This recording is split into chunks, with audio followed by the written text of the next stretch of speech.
The rain was coming down hard that Thursday evening when David finished his last bus route of the day. He had been driving city buses for over 20 years, and he knew every street, every stop, and every regular passenger by heart. At 45, David took pride in his work. He always made sure his bus was clean, arrived on time, and treated every passenger with respect, no matter who they were or where they came from. As he pulled into the depot, David noticed the rain getting heavier. The parking lot was nearly empty except for a few other buses and some maintenance trucks. Most of the other drivers had already gone home to their families. David always stayed a bit longer to do a final check of his bus. It was something his father had taught him years ago about taking pride in your work, no matter what that work might be. He grabbed his flashlight from the driver's seat and started walking toward the back of the bus. The overhead lights were dim, casting long shadows between the rows of seats. David checked each row carefully, looking for forgotten items that passengers sometimes left behind. Over the years, he had found everything from cell phones to wedding rings to homework assignments. He always turned these items in to the lost and found, hoping their owners would come back for them. As he reached the very last row of seats, David stopped. There, curled up in the corner seat by the window, was a small boy. The child looked to be about 7 or 8 years old, fast asleep with his head resting against the cool glass. His clothes were expensive looking, a navy blue jacket, clean, jeans and brand new sneakers that probably cost more than David made in a week. David's heart immediately went out to the child. In all his years of driving, he had never found a sleeping child on his bus. He approached slowly, not wanting to startle the boy. As he got closer, he could see the child's face more clearly. The boy had dark hair and pale skin, and even in sleep there was something troubled about his expression. "Hey there, little guy," David said softly, gently placing his hand on the boy's shoulder. "Time to wake up." The child stirred and slowly opened his eyes. For a moment he looked confused, blinking in the dim light of the bus. Then, as he realized where he was, panic filled his young face. He sat up quickly and started speaking rapidly in a language David didn't recognize. It sounded like it might be Russian or something from Eastern Europe. The boy's eyes were wide with fear, and David could see tears starting to form. David held up his hands in a calming gesture and spoke in the gentlest voice he could manage. "It's okay, son. You're safe. I'm David, and I drive this bus. Can you tell me your name?" The boy looked at him with confusion. He wiped his eyes with the back of his sleeve and tried to speak. "Papa," he said clearly, then launched into more words David couldn't understand. The boy pointed toward the window, then back at himself, then toward the window again. His voice was getting higher and more desperate. David realized this child didn't speak much English. He could see the fear in the boy's eyes growing stronger. David had raised his own daughter, and he recognized the look of a scared child who was far from home and didn't know what to do. Okay, David said, sitting down in the seat across from the boy. "Let's take this slow. I know you can't understand everything I'm saying, but I want you to know that you're safe. Nobody's going to hurt you." David pointed to himself. "David," he said clearly. Then he pointed to the boy and raised his eyebrows questioningly. The boy seemed to understand. He pointed to his own chest and said, "Alex." His accent was thick, but the name was clear enough. "Alex," David repeated, and the boy nodded. "Good to meet you, Alex." David looked at the child more carefully. His clothes were definitely expensive, the kind of outfit that cost several $100s.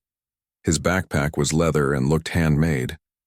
But what really caught David's attention was the boy's watch. It was clearly real gold and probably worth more than David's monthly salary. This wasn't a typical lost child situation. David had seen plenty of kids who had gotten separated from their parents at bus stops or who had fallen asleep and missed their stop. But those children usually lived in the neighborhood and could give him an address or at least point him in the right direction. This boy was different. Everything about him suggested he came from money, and lots of it.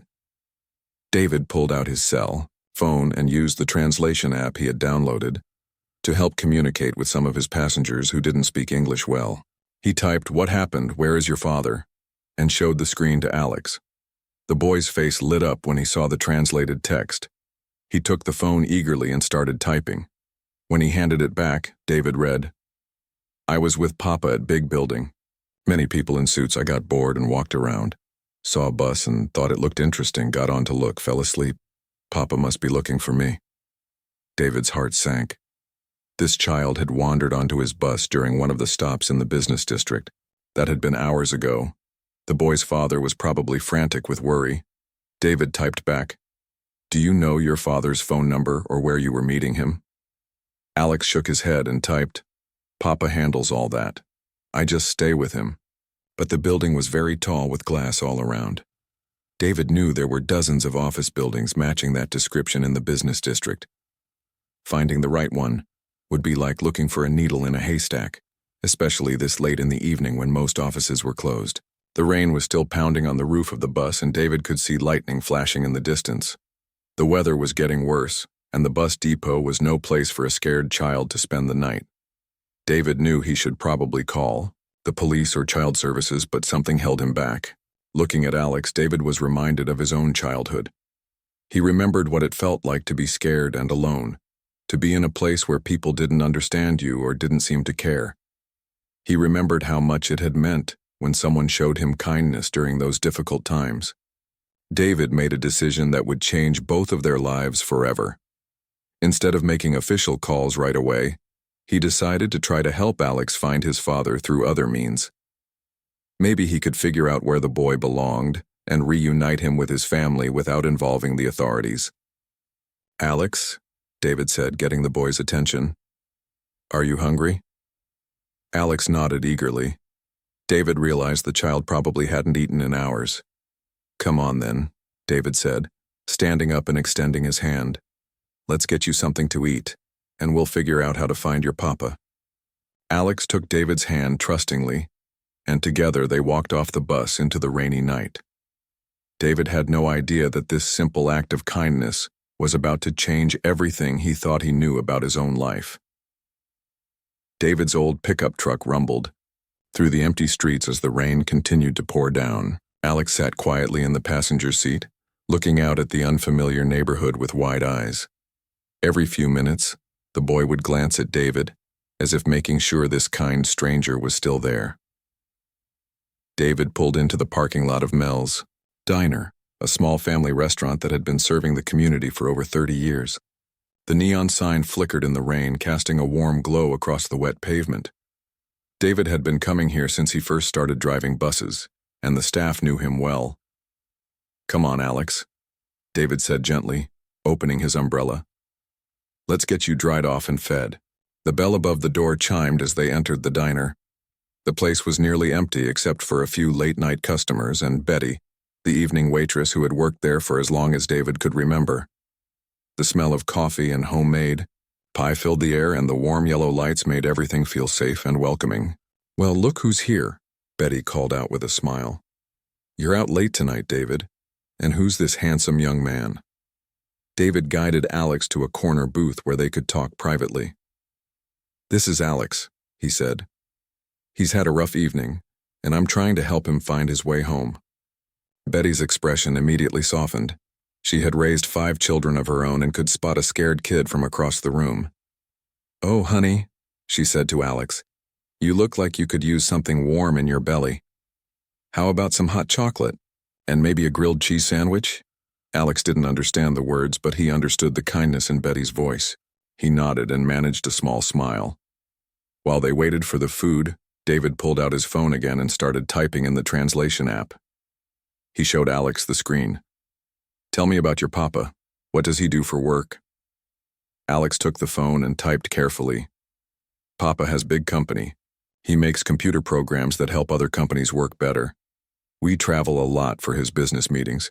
Today was supposed to be short meeting, but it went very long." David read the response and felt a growing sense of concern. A company owner who traveled for business meetings and could afford expensive clothes for his child. This wasn't just any missing kid case. Alex's father was probably someone important, someone with resources who was likely already searching everywhere for his son. David typed, "Do you remember anything else about the building where you left your papa? What did the lobby look like?" Alex closed his eyes, trying to remember. After a moment, he typed, Big lobby with marble floors, water fountain in middle, security guards at desk. Papa said we were meeting with. Betty arrived with the hot chocolate and grilled cheese sandwich. Alex's eyes lit up when he saw the food. He was obviously hungry, and David realized the boy probably hadn't eaten since lunch. "Go ahead and eat," David said, making eating motions with his hands. Alex understood and began to eat eagerly, but politely. Even though he was clearly hungry, he had good manners. David could see that someone had raised this child well. While Alex ate, David excused himself and walked to the front of the diner to call his daughter Lisa. At 19, she was studying at the community college and was much better with technology than David was. "Hey, Dad," Lisa answered on the second ring. "You're calling late. Everything okay?" "I need your help with something unusual," David said quietly. "I found a lost child on my bus tonight. He doesn't speak much English, but I think his father is some kind of businessman. The kid is wearing expensive clothes, and I get the feeling this is a bigger deal than a typical lost child situation." "Oh, wow, Dad. Did you call the police?" David looked back at Alex, who was carefully sipping his hot chocolate and looking around the diner with curious eyes. "Not yet. Something tells me I should try to find his father first. The boy seems afraid when I mention authorities. Maybe he's had bad experiences with police before, or maybe it's a cultural thing. What do you need me to do?" "Can you come to Mel's Diner and help me translate? Your phone has better apps than mine, and you're good at figuring out this technology stuff. Maybe we can find out more about where this kid belongs." Lisa didn't hesitate. "I'll be there in 20 minutes. David returned to the booth where Alex was finishing his sandwich. The boy looked much better now that he had some food in him. His color had returned, and he seemed less frightened than before. David typed on his phone, "My daughter is coming to help us talk better. She has good translation programs on her phone. Don't worry, she's very nice." Alex read the message and nodded. He typed back, "Thank you for helping me. In my country, we say people like you have good heart." David felt a warm feeling in his chest. This child had been through a scary experience, but he was showing remarkable trust and gratitude. David typed, "What country are you from?" "Russia originally, but Papa and I live in New York now. We moved there 5 years ago after Mama died." David's heart went out to the boy even more. Here was a child who had not only lost his father temporarily, but had also lost his mother permanently. No wonder he seemed so mature for his age. When Lisa arrived, she was soaking wet from the rain, but immediately focused on Alex. She had always been good with children, and David watched as she smiled warmly at the boy and introduced herself using a translation app. "Hi, Alex, I'm Lisa. My dad told me you're looking for your papa." Alex's face brightened when he heard his language coming from Lisa's phone. He quickly took her phone and began typing rapidly. When he handed it back, Lisa read the translation aloud. "He says his papa's name is Victor, and they were at a business meeting in a tall building with lots of glass. Victor was talking to people about selling part of his technology company." Alex got bored and wandered off to explore. He saw a bus and thought it looked interesting, so he got on to look around. He fell asleep and woke up when your dad found him. David and Lisa exchanged glances. This was definitely not a typical lost child case. Lisa continued translating Alex's messages. "He says Victor will be very worried because Alex is all he has left. He says Victor is a good papa who takes care of him ever since his mama got sick and died." David felt the weight of responsibility settling on his shoulders. Somewhere out there, a father was probably going crazy with worry about his missing son. But David also felt something else. A connection to this child who had lost his mother and was being raised by a single parent, just like Lisa had been. "Ask him if he remembers anything else that might help us find his papa," David said. Lisa typed the question, and Alex thought for a long moment before responding. When the translation came through, both David and Lisa stared at the screen in surprise. "He says Victor always keeps important business cards in Alex's backpack, just in case something happens and they get separated. Alex says he forgot about it until now." Alex opened his leather backpack and pulled out a small zippered pocket. Inside was a business card with elegant printing. Lisa took the card and her eyes widened as she read it. Dad, she whispered. I think Alex's father is Viktor Petrov. I've heard of him. He's like really famous in the tech world. He created some kind of software that every major company uses now. He's supposed to be worth billions. David looked at the innocent child sitting across from him, quietly finishing his hot chocolate, completely unaware that his simple act of kindness was about to change everything. David stared at the business card in his hands, reading the name, Viktor Petrov, printed in elegant letters. Below the name was a list of impressive titles: CEO, founder, chairman of Petrov Technologies. The company logo was sleek and modern, the kind you might see on the side of skyscrapers in major cities. Lisa was quietly typing on her phone, searching for information about Viktor Petrov. Dad, this guy is huge, she whispered. His company makes software that helps other businesses run more efficiently. Look at this article. It says he sold a piece of his company last year for $2 billion. David looked across the booth at Alex, who was drawing pictures on a napkin with a crayon Betty had given him.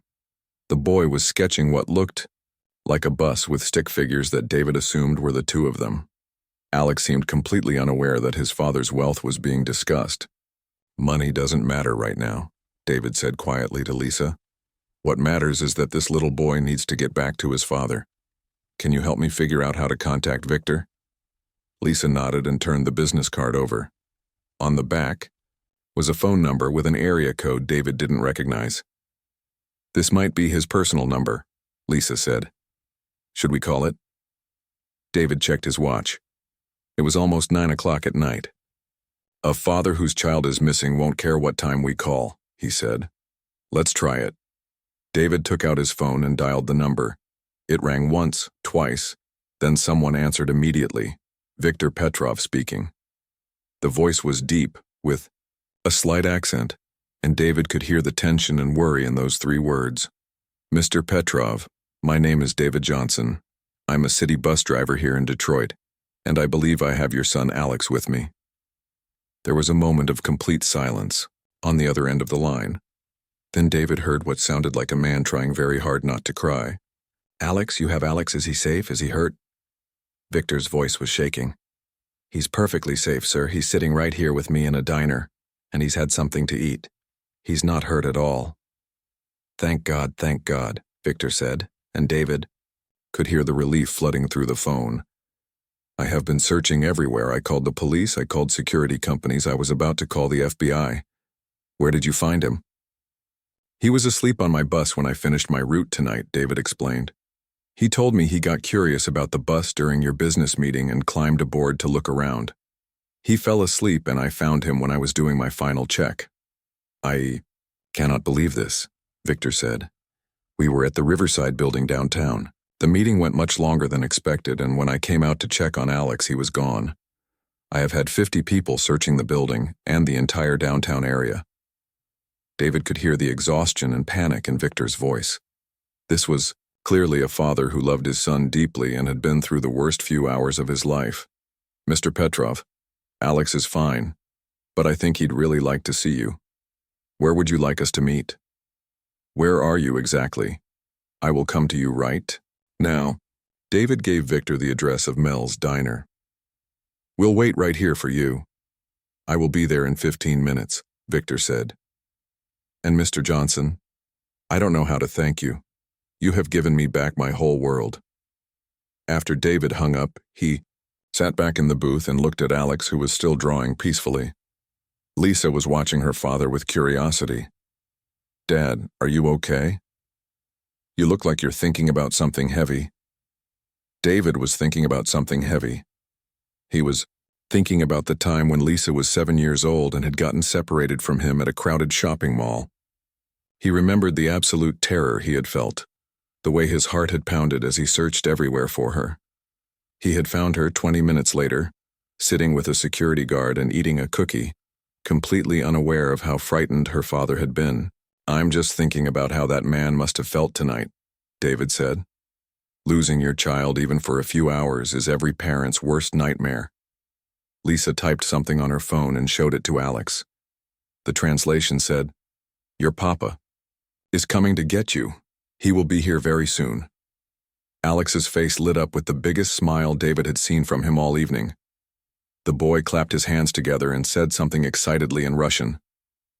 Lisa's phone iCar, people who might want to buy part of his company, translated it as, "Papa must have been so worried. I should not have wandered off without telling him." About 10 minutes later, David heard the sound of multiple car doors slamming outside the diner. Through the rain-streaked windows, he could see several black SUVs pulling into the parking lot. Men in dark suits were getting out of the vehicles, and David realized that Viktor Petrov traveled with security. But the first person through the diner door wasn't a security guard. It was a tall man with dark hair and worried eyes, wearing an expensive suit that was soaked from the rain. The moment Alex saw him, the boy jumped up from the booth and ran toward his father, shouting, "Papa!" in a voice filled with joy and relief.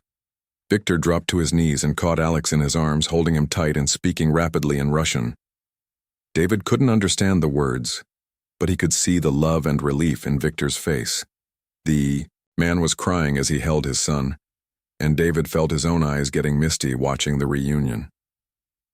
After a long moment, Viktor stood up, still holding Alex, and walked over to David's booth. David and Lisa stood up to meet him.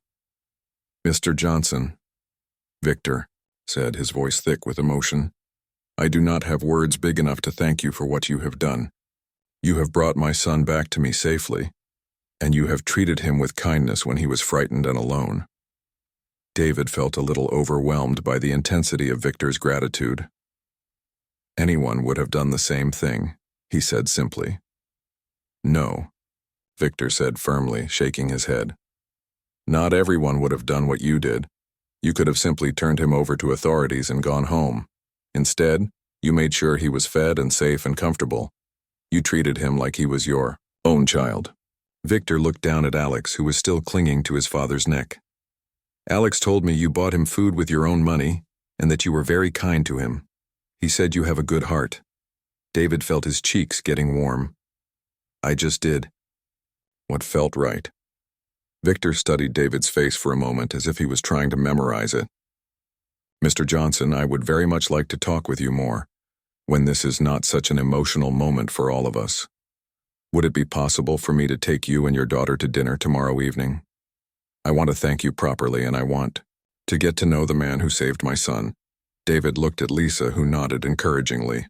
"We'd be honored," David said. Viktor smiled, and for the first time since he'd arrived, he looked relaxed. "Good. I will call you tomorrow to arrange the details." He paused and looked at David seriously. "Mr. Johnson, you should know that what you did tonight will not be forgotten. Not by me and not by Alex. You have made a difference in our lives that will last forever." As Viktor and Alex left the diner, surrounded by security guards who were clearly relieved that their search was over, David watched through the window. Just before getting into the SUV, Alex turned and waved at David and Lisa through the glass. David had no idea that this was just the beginning of a relationship that would change his life in ways he never could have imagined. The next evening, David stood in front of his bedroom mirror, adjusting his tie for the third time.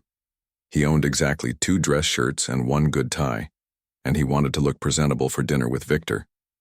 Lisa was getting ready in her room, and David could hear her moving around, probably trying to decide what to wear to dinner with a billionaire. "Dad, you look fine," Lisa called out. "Stop fussing with that tie." David smiled. His daughter knew him too well. He was nervous, not because of Viktor's wealth, but because he wasn't sure what to expect from this dinner. In his 20 years of driving buses, he had met thousands of people, but none quite like Viktor Petrov. Viktor had called that afternoon to arrange dinner at Romano's, an upscale Italian restaurant downtown. David had never eaten there before. It was the kind of place where meals cost more than he usually spent on groceries in a week. But Viktor had insisted, saying he wanted to treat them somewhere special. When David and Lisa arrived at Romano's, they were surprised to see Viktor waiting for them at the entrance. He was dressed more casually than the night before, in dark jeans and a simple sweater, but he still looked like someone important. Alex was with him, wearing a small suit and tie that made him look like a miniature businessman. "David, Lisa," Viktor said warmly, extending his hand. Thank you for coming. And Alex insisted on joining us tonight. He wanted to see his new friends again. Alex ran up to David and hugged his legs, chattering excitedly in Russian. Victor translated with a smile. He says he drew you a picture today and he wants to give it to you. Alex pulled a folded piece of paper from his pocket and handed it to David. When David unfolded it, he saw a crayon drawing of a bus with two stick figures standing beside it. At the top, in careful block letters, Alex had written, "Thank you, David." "This is beautiful, Alex," David said, kneeling down to the boy's level. "I'm going to put this on my refrigerator at home." Alex beamed with pride even though he didn't understand all the words. The restaurant manager personally seated them at a quiet corner table. David noticed how the staff treated Victor with obvious respect, but Victor seemed completely comfortable and down to earth. He helped Alex with his menu and made sure everyone was comfortable before focusing on the conversation. "David," Victor began, "I spent a lot of time today thinking about what happened last night. I keep coming back to the same question. Why did you help Alex the way you did?" David thought for a moment. "I guess I just saw a scared little boy who needed help. I have a daughter, so I know how frightening it can be for a child to be lost and alone. But you could have simply called the police immediately." Victor pressed gently. "Instead, you took time to feed him, to comfort him, to treat him with dignity. That tells me something about who you are as a person." Lisa smiled at her father. "Dad's always been like that. When I was growing up, he was constantly helping people. Neighbors who needed rides to the doctor, elderly passengers who needed help, carrying groceries, kids in our apartment building who needed someone to talk to." David felt embarrassed by the praise. "I just try to treat people the way I'd want to be treated." Victor nodded slowly. "That is exactly what I hoped you would say." He paused and looked at Alex, who was coloring on a children's menu the waiter had brought. "Can I tell you something about my life, David?" "Of course. I came to America 15 years ago with nothing but a computer science degree and an idea for better business software. I worked 18-hour days for years building my company from nothing.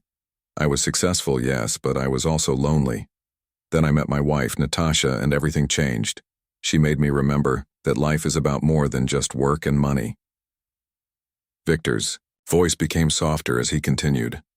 "When Alex was born, Natasha made me promise that no matter how successful the company became, we would always remember to be kind to people who help us along the way. She said that success means nothing if you forget your humanity." David could see the sadness in Victor's eyes as he talked about his wife. 2 years ago, Natasha got sick with cancer. During her final weeks, she made me promise 2 things. First, that I would raise Alex to be a good person who cares about others. Second, that if anyone ever showed kindness to our family, I would find a way to return that kindness in a meaningful way. Victor looked directly at David. "Last night you showed incredible kindness to my son. You treated him with respect and care when he was vulnerable. You are exactly the kind of person Natasha would have wanted me to learn from." David felt moved by Victor's openness. "I'm sorry about your wife. Losing someone you love is the hardest thing in the world." "Thank you," Victor said quietly. "But her memory guides everything I do now. Which brings me to why I wanted to have dinner with you tonight." Victor reached into his jacket pocket and pulled out a folder. "David, I have been learning about your life. I know you have worked for the city bus system for 20 years. I know you raised Lisa as a single father after her mother left when she was 5. I know you work extra shifts to help pay for Lisa's college education." David shifted uncomfortably. "How did you find out all that?" "I have resources," Victor said simply, "but I didn't investigate you to invade your privacy. I did it because I wanted to understand the man who helped my son, and what I learned impressed me even more." Victor opened the folder and pulled out some papers. "David, you have spent your career helping people. Your supervisor told me that passengers frequently write letters praising your kindness and professionalism. Your neighbors describe you as someone who can always be counted on. Your daughter clearly adores and respects you." Lisa reached over and squeezed her father's hand. "He's the best dad anyone could ask for." Victor smiled at Lisa. then turned back to David. I have a proposal for you, David. My company has grown large, and we want to do more to help communities. We are starting a new division focused on community outreach and social programs. We need someone to lead this effort. Someone who understands what ordinary people need. Someone who knows how to connect with people from all walks of life. David's eyes widened. Are you offering me a job? I am offering you a career, Victor said. The position would involve working with schools, community centers, and local organizations to identify ways my company can make a real difference in people's lives. You would have a budget of several $1,000,000 and a staff to help you. The salary would be 10 times what you make driving buses. David felt like the room was spinning. Victor, I don't know anything about running a corporate department. You know the most important thing, Victor replied. You know how to care about people. Everything else can be learned. Alex looked up from his coloring and said something to his father in Russian. Victor translated with a grin. Alex says you should say yes because then you can help lots of other children like he was helped. David looked at Lisa, who was staring at him with wide eyes. This opportunity could change everything for their family. Lisa could finish college without worrying about money. David could help people on a scale he never imagined possible.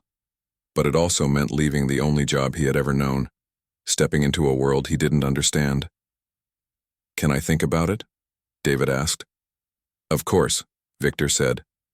Take all the time you need. But David, I want you to know that this offer comes with no strings attached. Whether you accept the job or not, Alex and I will always be grateful for what you did. You have given us something priceless.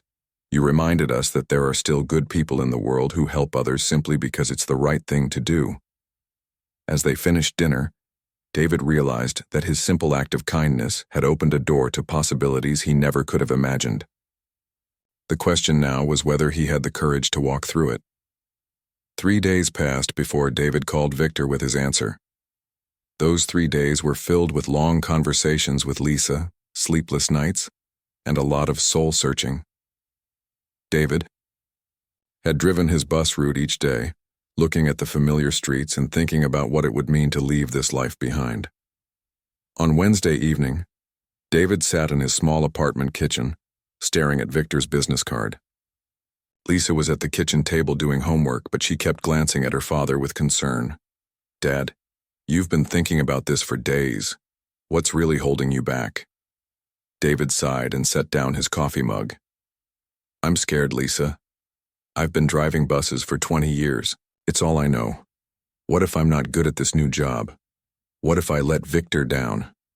What if I fail? Lisa closed her textbook and looked at her father seriously. Dad, do you remember what you told me when I was afraid to start college? David smiled, slightly. I told you that being afraid doesn't mean you shouldn't do something, it just means it's important enough to matter. Exactly. And you also told me that the best opportunities in life often come disguised as scary decisions. David reached across the table and squeezed his daughter's hand. When did you get so wise? I learned from the best, Lisa said with a grin. Dad, I've watched you help people my entire life. You've never done it for recognition or money. You've done it because you genuinely care. That's exactly what Victor needs for this job. That night, David made his decision. The next morning, he called. Victor, it's David Johnson. I've made my decision about your offer. I am listening, Victor said, though David could hear the hope in his voice. I accept. I want to take the job. There was a moment of silence. Then Victor's voice came through the phone, warm with excitement. David, you have just made me very happy. When can you start? 2 weeks later, David drove his bus route for the last time. His fellow drivers had thrown him a small party the night before, and many of his regular passengers had wished him well. Mrs. Chen, an elderly woman who rode his bus to the grocery store every Tuesday, had given him a handwritten note that said, "Thank you for always treating me like family." Victor had arranged for David to spend his first month learning about the company and visiting other corporate community programs around the country. David was amazed by how much money large companies spent on helping communities, and he began to understand the potential impact he could have in his new role. On his first official day as Director of Community Outreach for Petrov Technologies, David arrived at the sleek downtown office building where he would now work.